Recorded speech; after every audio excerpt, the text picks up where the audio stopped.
రాజకీయ వారసులు ఆంధ్ర రాష్ట్రంలో చాలా భిన్నమైనటువంటి ప్రవర్తనతో ముందుకు వెళ్తున్నారు.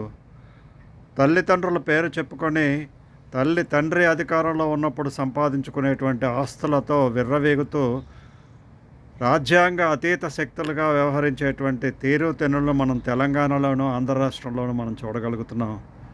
ఇటీవలలో జగన్మోహన్ రెడ్డి తన తండ్రి రాజశేఖర్ రెడ్డి యొక్క అధికారాన్ని ఆసరాగా తీసుకొని లక్షల కోట్లు సంపాదించడాన్ని తెలుగుదేశం అభియోగం చేసింది. అదేవిధంగా ఈనాడు కాంగ్రెస్ కూడా కవిత, కేటీఆర్ వీళ్ళిద్దరూ కూడా లక్షల కోట్లను మించిన కోట్లు వాళ్ళు సొంతం చేసుకొని అతీతమైనటువంటి శక్తులుగా రాజకీయాలు నడుపుతున్నారు అనేటువంటిది మనకు కనిపిస్తున్నది.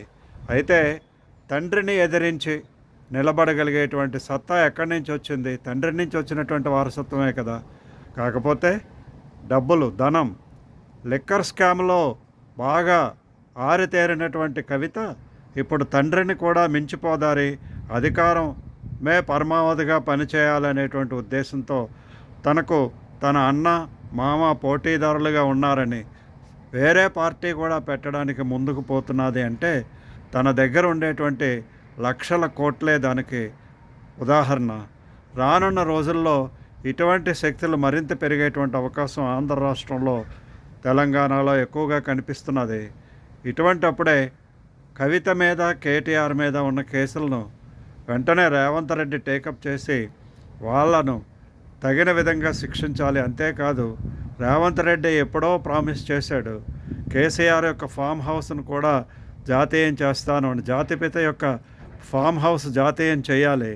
అది అందరికీ వెంటనే వర్తించేటట్టుగా తగిన ఆర్డర్లు చేసుకోవాలి. ఈ యొక్క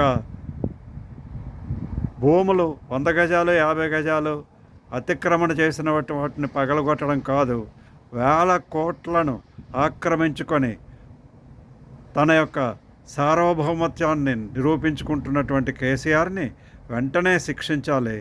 దాన్ని తెలంగాణ ప్రభుత్వం వెనక్కి తీసుకోవాలి.